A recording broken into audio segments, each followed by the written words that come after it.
Olá, gente, boa tarde. A paz esteja com cada um de vocês e com as suas famílias. Eu estava meditando na palavra de Deus ainda há pouco e alguns versículos me chamaram a atenção. Aí eu gostaria de compartilhar com vocês, refletir juntamente com vocês, que está em Mateus capítulo 4, do versículo 1 ao 11, que fala sobre a tentação de Jesus. E a gente vai aprender algumas coisas que o Espírito Santo ministrou no meu coração. E eu gosto sempre que o Espírito Santo ministra algo no meu coração. Eu gosto de compartilhar, porque o segredo de Deus está no compartilhar aquilo que Deus nos dá, né? Deus, ele nos dá primeiro para nós aprendermos e depois para a gente compartilhar.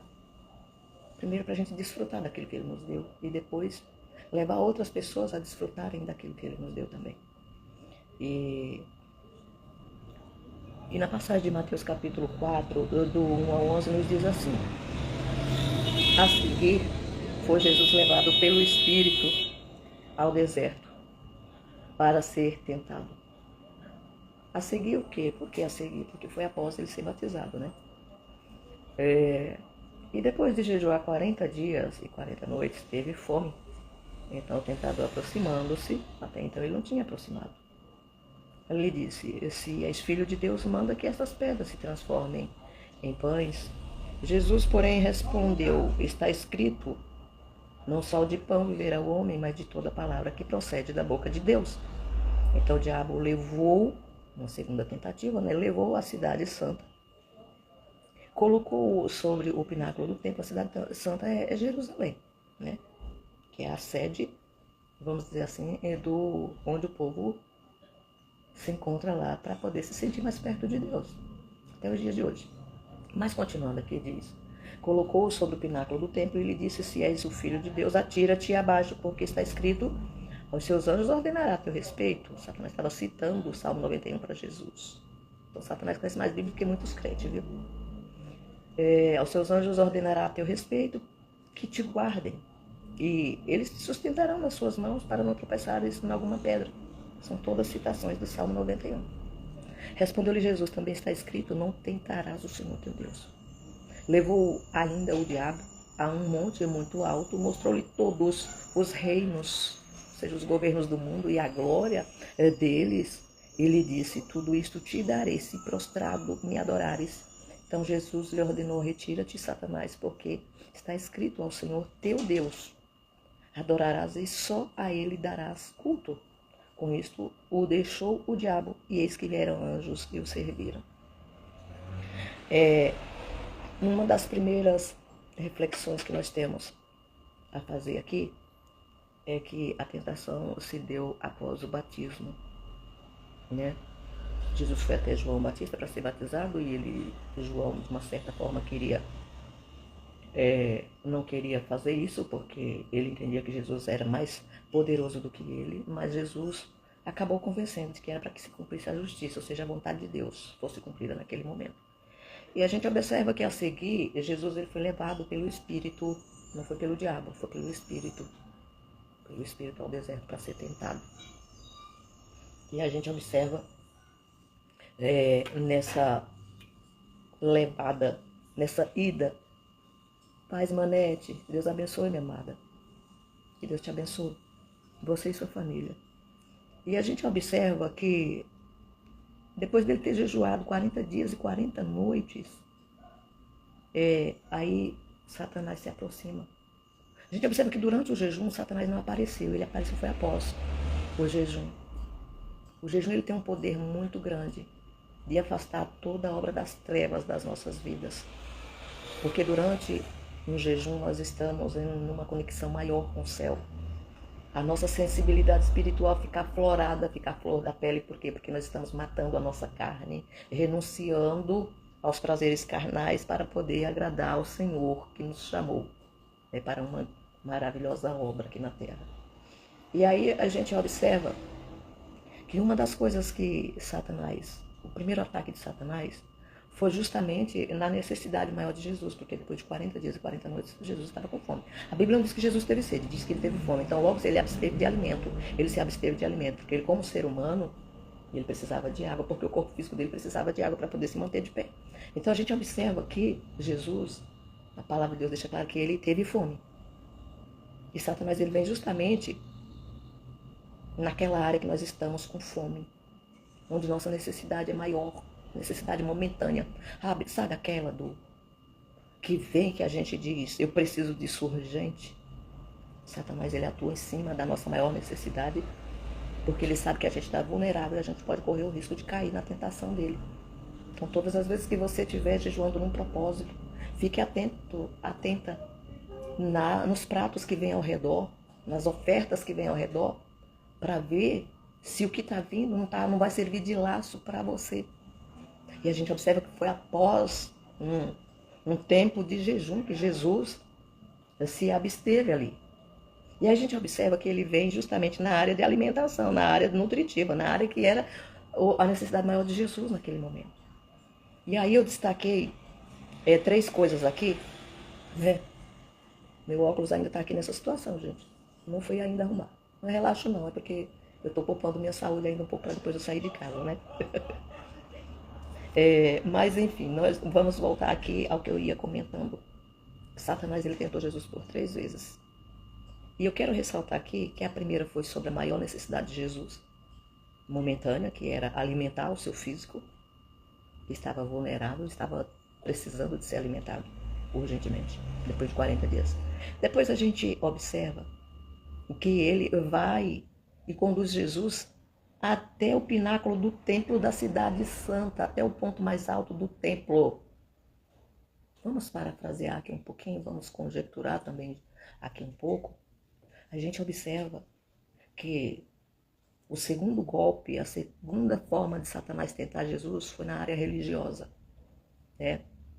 No templo, no pináculo do templo. E aí ele manda que Jesus se jogue de lá de cima, porque com certeza os anjos iriam dar ordem, os anjos iriam receber ordem a respeito dele, ele citando o Salmo 91. E Jesus, ele tinha todo o poder para fazer isso, mas ele veio como homem, ele não veio para ceder aos caprichos nem do próprio ser humano e nem de Satanás, né? Para ceder aos caprichos e fazer a vontade deles, ele veio para fazer a vontade do Pai, e não a vontade humana ou a vontade das trevas. Então Jesus foi tentado em mostrar o poder dele lá no templo, no pináculo do templo de Jerusalém. É uma das coisas que mais Satanás tem investido hoje em dia, é na nossa estadia no templo, sabe? A mania de exibicionismo, a mania de grandeza, a mania de ostentar poder, de ostentar título, de ostentar grandeza. E nós temos que prestar muita atenção nisso.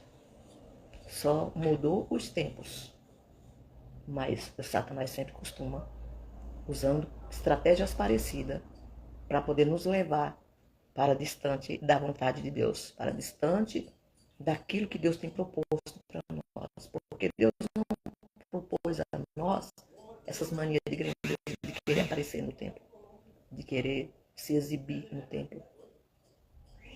Deus nos chamou para ser diferente no meio dos iguais. Deus nos chamou para ser imagem e semelhança dele. Deus nos chamou para propagar a palavra dele. O foco maior nosso da igreja do Senhor não é aparecer, é falar de Jesus. Eu observo nos nossos dias que a igreja fala de tudo menos de Jesus. Umas discussões tolas na internet, sabe? Um tal de um querer saber mais do que outro. Pegar uma coisinha isolada aqui para poder demonstrar grandeza, mostrar que sabe. E aí eu fico pensando, não seria melhor demonstrar sabedoria para quem realmente necessita? Como, Lu? Falando das grandezas de Deus, pregando Jesus Cristo para essas pessoas que não conhecem ainda. Aí fica um povo da mente curta querendo demonstrar sabedoria através da internet, querendo chamar a atenção de alguma forma, um exibicionismo, procurando pelo em ovo para ver se aquilo dá uma discussão boa para chamar a atenção dos demais.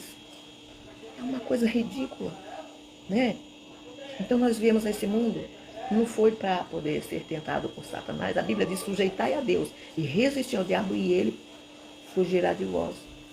Então, quando nós estamos caindo muito na tentação de Satanás, se deixando ser levados pelas tentações, é porque nós não estamos nos submetendo a Deus. E por isso estamos vulneráveis às tentações de Satanás. E aí, nós vamos observar aqui que quando ele oferece o pão, Jesus usa a palavra também para rebater, porque Satanás usou a palavra, a própria palavra de Deus, para poder confrontar Jesus, que era o Verbo encarnado. E aí Jesus também faz uso da palavra para poder confrontar Satanás, para pôr ele no devido lugar dele. Então você quer vencer as tentações de Satanás, faça uso da palavra de Deus. É a maneira mais forte, é a arma mais poderosa que você tem para combater o pecado, para combater as tentações, as afrontas do diabo, é fazendo uso da própria palavra de Deus, que é considerada como uma espada. E espada naquela época servia para quê? Para a guerra, para eliminar o adversário. E aí a gente vê que Jesus fala: está escrito que não só de pão viverá o homem, mas de toda palavra que procede da boca de Deus. Ou seja, não é só o pão que me sustenta, não. A palavra de Deus também me sustenta diante da adversidade, diante das situações adversas da minha vida. E quando ele é levado ao templo para poder, no pináculo do templo lá na cidade santa, aí ele cita o Salmo 91, dizendo para ele se lançar abaixo, se jogar abaixo, porque estava escrito. Estava escrito aonde? Satanás conhece Bíblia, gente, mais do que muitos crentes desinformados, que só lê Bíblia quando vai para a igreja, aí abre a Bíblia. Pasme vocês, essa semana eu estava conversando com meu esposo a respeito até de lideranças, pastores que estão, trocentos anos em cima do altar, e parece que já não faz mais uso da palavra de Deus. Parece que houve um tempo que eles leram, entenderam do jeito que eles bem quis entender, interpretaram do jeito que eles bem quiseram interpretar, e fez daquilo, da sua maneira de entender a palavra de Deus como uma doutrina, e continua até os dias atuais falando aquilo que ele interpretou de forma errônea lá no passado. Ele não procura pesquisar, sabe? E crescer na graça e também no conhecimento. Se Deus falou por intermédio da boca de Osés para a gente crescer na graça e no conhecimento, então, olha o verbo crescer. Quem cresce quer dizer que um dia foi pequeno. Então um dia a gente começou meditando na palavra de Deus e buscando a presença de Deus. Buscando a presença de Deus, buscando o favor imerecido de Deus. Eu busquei desde o momento que eu aceitei a Jesus, mas eu tenho que continuar, isso é contínuo. Crescimento é contínuo, não é eu aprendi, cresci e estagnei. Não.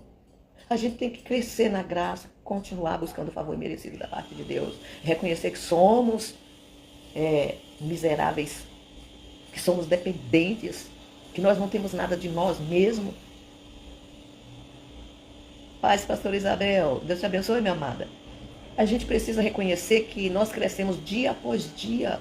Gente, nós estamos vivendo uma era, a gente sabe que a Bíblia interpreta a própria Bíblia, mas a gente está vivendo uma era que só tem gente leiga em cima do altar se quiser, gente, porque tem um arsenal além dos livros. Tem estantes virtuais para você assinar e ler livros, quantos livros você quiser pela internet. Tem o Google para você pesquisar, tem estudos e mais estudos na internet que você pode crescer, pesquisar, confrontar com a Bíblia para ver se o que está falando ali de estudo, se realmente é aquilo mesmo. Sabe? Então, o que eu estou querendo dizer com isso? Que há um campo bem amplo de crescimento para nós, e a gente não pode ficar estagnado, não, e achando que nós somos donos da verdade, que somos os detentores da verdade. O único que é dono da verdade absoluta é Cristo, porque ele é o Verbo encarnado, ele é a sabedoria em forma de Deus, né? E aí a gente vê Satanás fazendo uso do Salmo 91 para confrontar Jesus. E aí Jesus usa também a palavra e diz: não tentarás o Senhor teu Deus. Isso daí está citado lá em Êxodo, em vários lugares na Bíblia. Não tentarás o Senhor teu Deus. Aí a gente pode se escandalizar e dizer assim: poxa, mas Deus, ele é Deus de Satanás também? Não tentará, porque Jesus falou para Satanás: não tentarás o Senhor teu Deus. Por quê? Porque Satanás foi um ser criado por Deus, criação de Deus. Ele tomou o rumo que ele quis tomar, porque ele tem livre-arbítrio. Toda criação de Deus tem livre-arbítrio, e é nisso que está a excelência do poder de Deus. Poder de escolha, de andar como quer. E aí a Bíblia diz: tudo me é lícito, mas nem tudo me convém. Eu devo examinar tudo, como o apóstolo Paulo falou, eu examino tudo, mas eu tenho que reter o que é bom para mim, não o que é ruim, não o que vai me trazer consequências malignas, consequências desastrosas para a minha vida. E aí a gente observa que Deus, ele é Deus, que Deus ele é rei sobre toda a criação dele. E querendo ou não, Satanás tem que respeitar a Deus também, né? Atender. A gente observa que ele não toca nos servos de Deus sem permissão de Deus. A prova disso é o livro de Jó. Quando ele vai lá fazer acusações diante de Deus a respeito de Jó. E a gente vê ali um diálogo, uma conversa entre Satanás e Deus. Sobre entre a criatura, Satanás e o Criador, chamado Deus. E se você quiser saber mais, leia depois Jó, tá? Porque eu quero ficar aqui em Mateus.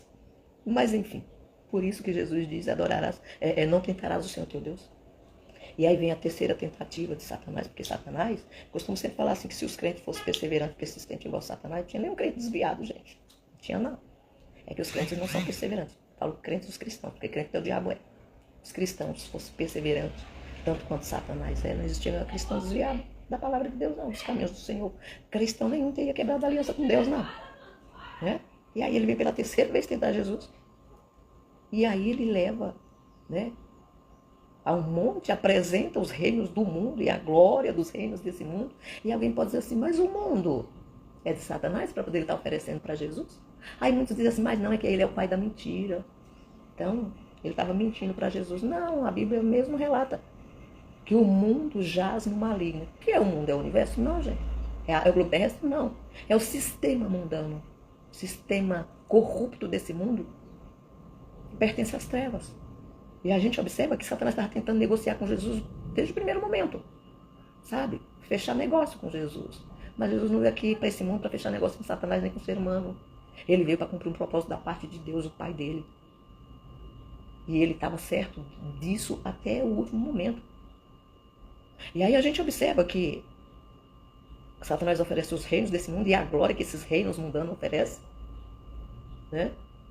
E aí Jesus, ele vem e diz, dá uma ordem para Satanás, retira-te, Satanás, porque está escrito. Ele dá ordem, porque ele sabia que ele tinha poder para isso, para dar ordem. E ele manda retirar, porque também estava escrito, ao Senhor teu Deus adorarás. Mais uma vez ele diz, ao Senhor teu Deus adorarás, e só a ele darás culto. Ou adorará, tanto faz. Com isto, o deixou o diabo. E aí ele foi servido pelos anjos. O que a gente conclui com tudo isso? Que quem rejeita as tentações mundanas, desse sistema mundano, é servido pelo céu. O céu não compactua com negócios nossos que a gente se infiltra com as trevas. Ele não compactua. Os céus têm negócio com quem tem negócio com ele. Tanto é que a Bíblia diz, Deus dizendo que enquanto o povo dele fosse submisso a ele, obedecesse à voz dele, o Senhor seria com eles. Mas se eles o abandonassem, ele também os abandonaria. Então isso é categórico dentro da palavra de Deus. Então é a gente que abandona ele, não é que ele nos abandona. Para poder ele nos abandonar, existe uma quebra de princípio, que é a obediência. Então quando nós andamos de acordo com a vontade dele, ele tem negócio com nós. A gente vê que Jesus guerreou o tempo todo, usando a palavra para combater a palavra que Satanás citava também, para poder tentar persuadir, levar ele ao pecado. E aí, quando Jesus faz uso da palavra e combate e resiste ao diabo, Jesus não fugiu do diabo, Jesus resistiu, que resistir, partir para cima. Né? Tem muita gente correndo de Satanás aí, porque não tem conhecimento da palavra, porque não sabe fazer uso da espada que Deus colocou nas nossas mãos. Espada, de acordo com Hebreus 4:12, ela é uma espada, a palavra de Deus é uma espada. Espada de 2 gumes. Né? Então a gente observa aqui que os anjos veio e o serviu. Eu posso, assim, parafrasear, sabe, conjecturar, assim, eu tenho o direito de pensar nisso. Que o céu estava assistindo aquele momento.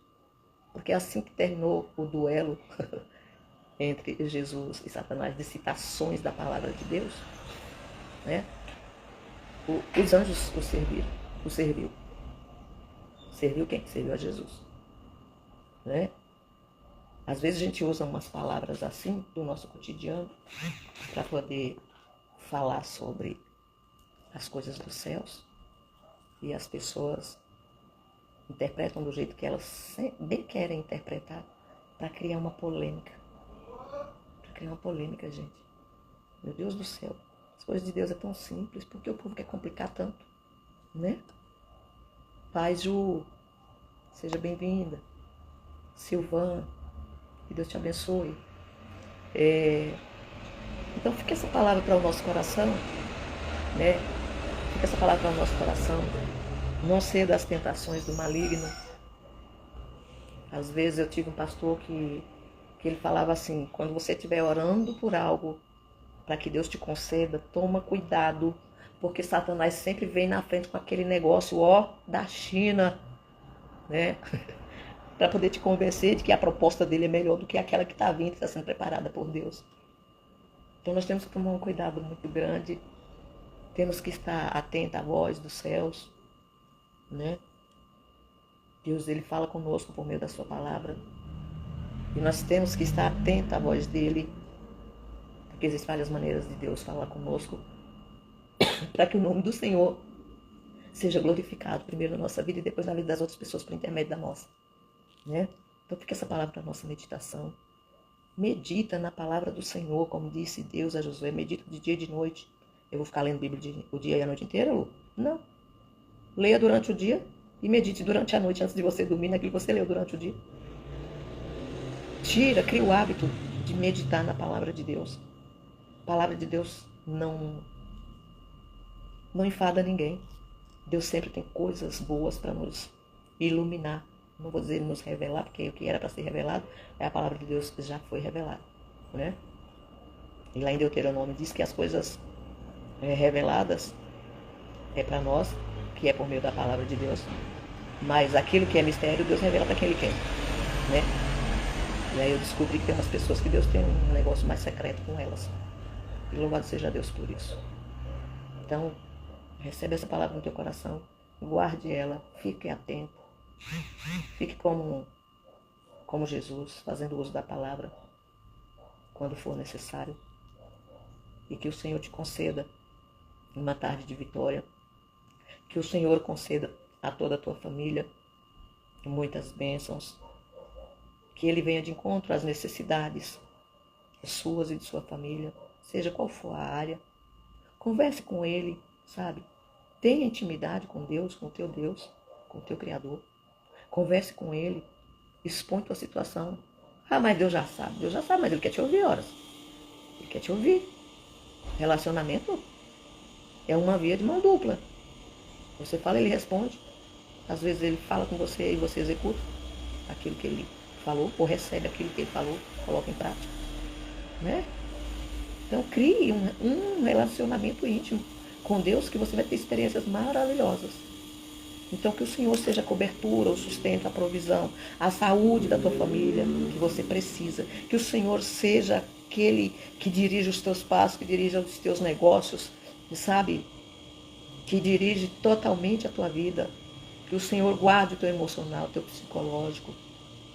Que o Senhor abra as portas, sabe, para aqueles que estão com as portas fechadas, mas que estão desejando uma porta aberta da parte do Senhor. Que o Senhor seja o provedor em todas as áreas da vida de vocês. Não somente para vocês que estão assistindo, mas para aqueles que ainda irão assistir. E eu quero deixar aqui a paz para cada um. Uma paz, não é uma paz entre chamado intervalo entre uma guerra e outra. É uma paz que excede todo entendimento. Aquela paz que, não importa as circunstâncias, você se sente em paz porque você sabe que Deus está no controle de todas as coisas. Então fica essa palavra no teu coração. Que Deus te abençoe, que Deus te guarde, não somente você, mas todos os teus descendentes, todos os teus familiares. Beijo no coração de cada um de vocês.